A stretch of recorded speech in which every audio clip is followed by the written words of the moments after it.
Bienvenue dans cette interview. Gilles Lima, soyez le bienvenu. Vous êtes président du groupe STEP. STEP, c'est un groupe spécialisé dans la mobilité avec une dizaine de filiales en Guadeloupe et ailleurs. On aura l'occasion d'en parler. Et puis, quasiment 300 salariés. Aujourd'hui, vous avez décidé de vous lancer dans une belle aventure autour du maritime avec la compagnie Caru Ferry. Caru Ferry, c'était initialement Trois-Rivières, Terre de Bas, Bouillante, Terre de Bas, Marie-Galante depuis peu. Alors, la première question que j'ai envie de vous poser, c'est quel a été le déclic? Quel est le sens de votre engagement, de votre implication dans le maritime? Puisque vous étiez sur la route et vous auriez peut-être pu vous contenter de ça. Non, vous êtes parti dans une aventure maritime. Alors, quel a été le déclic pour vous? Écoutez, je pense que c'est une suite assez logique en fait. Aujourd'hui, on ne peut pas nier que sur la route, il y a des goulots d'étranglement à tous les niveaux, que ce soit sur la route de Morne-à-l'Eau, la route de Sainte-Anne, celle de Sainte-Rose. Et donc, après l'expérience des bus des mers, il m'a paru évident que l'avenir de la mobilité sur le territoire passera par le maritime. Donc, c'est la raison pour laquelle aujourd'hui, on est sur le maritime, avec toutes les dessertes que vous avez évoquées, mais avec aussi à l'esprit la finalité de faire du cabotage entre les communes du département, en tout cas là où c'est possible. Alors, il y a un rachat très récemment, en l'occurrence le rachat de la compagnie Valferry. Donc on est sur une démarche économique et sociale. Comment on intègre une compagnie historique dans un groupe avec une compagnie qui, elle, est toujours en mode petit poucet, entre guillemets, sans être péjoratif? Alors, c'est bien plus complexe que ça parce qu'en réalité, on n'a pas acheté la compagnie Valferry, Ok, on a racheté les actifs ok, et repris une vingtaine de personnes. Sans notre intervention, je pense que l'entreprise irait à la liquidation avec des licenciements. ouais. Donc, ça a un côté positif parce qu'aujourd'hui, ça nous offre de belles perspectives. Maintenant, je ne cache pas que les difficultés qu'on a rencontrées sont bien plus importantes qu'il n'y paraissait. Ouais. Et là encore, heureusement qu'il y a le groupe, parce que sans le groupe, en fait, on n'aurait pas pu porter cette action-là et ce projet-là.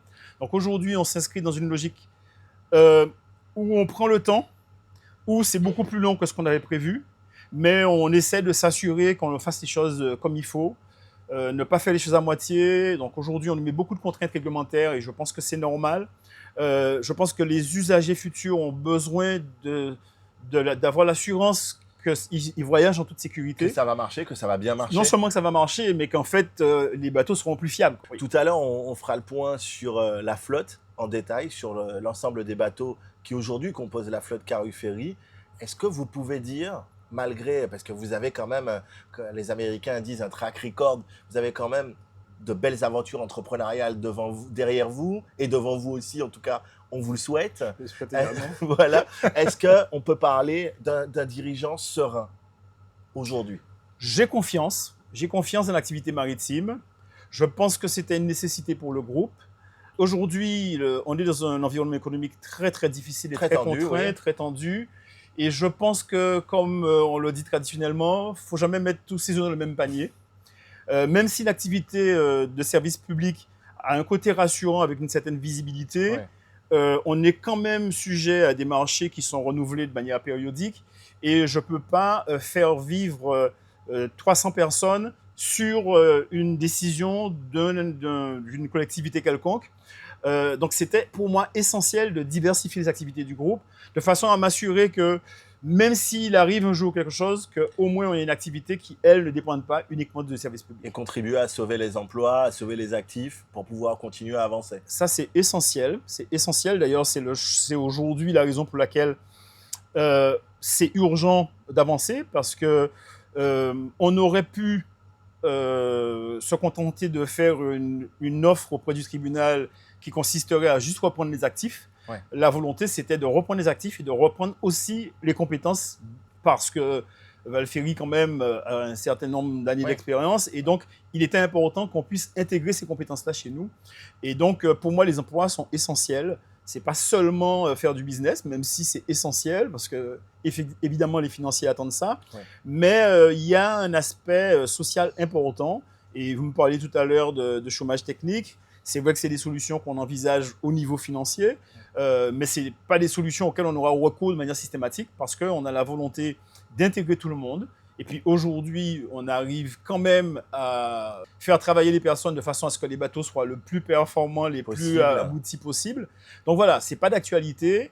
Et la volonté, c'est vraiment de développer. Je pense qu'aujourd'hui, on a l'opportunité de pouvoir faire du développement dans l'intérêt du groupe, mais aussi dans l'intérêt de l'usager, du territoire.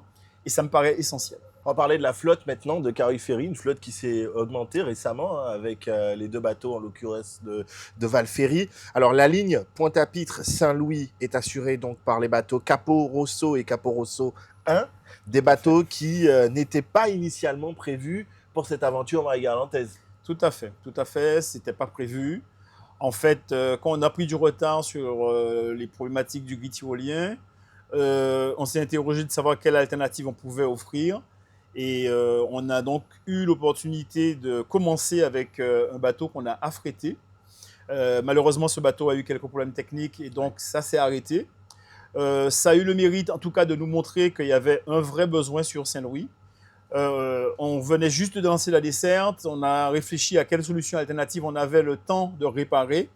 Et donc, on a mis en place le Capo Rosso, qui est un bateau récent et plutôt performant, mais dans la perspective d'une réparation à venir et avec l'idée qu'on repartirait très vite sur le bateau initial. Malheureusement, ça n'a pas été possible compte tenu des constatations qui ont été faites.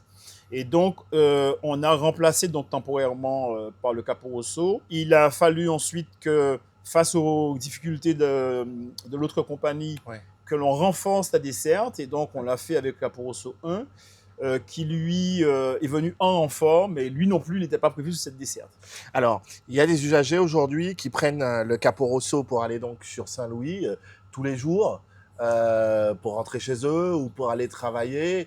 On est conscient des compétences du Capo Rosso, mais je suis persuadé qu'au fond de vous-même, vous aimeriez offrir plus de confort à ces usagers. Mais il est évident que oui. En fait, on a essayé de répondre à la demande, aux problématiques qui se posaient, mais c'est clairement pas le service que nous, on souhaite offrir. Sinon, on n'aurait pas été actuellement à bord du guide tyrolien qui, lui, est un bateau beaucoup plus performant, beaucoup plus confort et qui répond, selon moi, aux besoins de la population de Saint-Louis. J'ai vu vos yeux briller tout à l'heure quand on est rentré sur ce bateau, le guide tyrolien. Parlez-nous un petit peu de ce navire. Oui, je vous ai vu... Écoutez, c'est un navire dont on a dit beaucoup de mal. Ouais. On a fait courir énormément de bruit, comme quoi qu'il devait aller à la casse, etc. Je ne vais pas rentrer dans les détails parce qu'il y a des aspects un peu politiques des raisons pour lesquelles on en est là aujourd'hui. Ce que je peux vous dire en tout cas, c'est que la première fois que je suis monté à bord, j'ai été épaté. C'est un bateau qui est lumineux, qui est magnifique, qui a été rénové en 2018 entièrement et donc qui offre toutes les conditions de confort qu'on peut attendre de bateaux comme celui-là. À la différence de l'Atlantic Jet, il n'est pas stabilisé. Ouais. Alors, il faut savoir que c'est toujours très agréable d'avoir un bateau stabilisé. Maintenant, ça implique que le bateau perde quelques nœuds de vitesse et qu'il consomme un peu plus. Et malheureusement, la difficulté avec les usagers, c'est que ils veulent le top confort, pas forcément avec le prix. Et donc, il faut pouvoir allier le juste coût avec le juste confort. Donc aujourd'hui, clairement, ce qu'on offre, ce n'est pas du tout ce qu'on veut offrir. On veut mieux que ça. Sur ce bateau-là, on n'aura pas la stabilité de l'Atlantic Jet. Ce sera un ouf de soulagement, en tout cas, pour la population marie-galantaise. Je l'espère et je crois. Je crois que vraiment, quand ils auront l'occasion de monter à bord et faire la traversée, je pense qu'ils seront heureux et contents.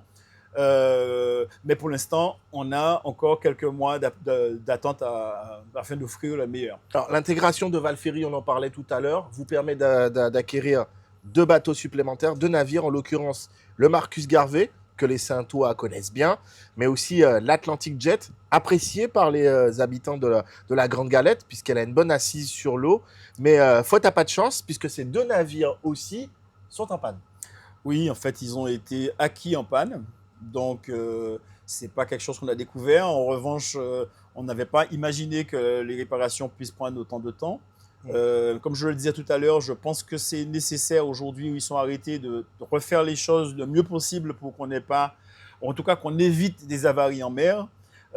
Et donc, aujourd'hui, ils sont tous les 2 en cours de réparation avec la volonté de les moderniser et de les rendre plus fiables. Merci beaucoup, Gilles Lima.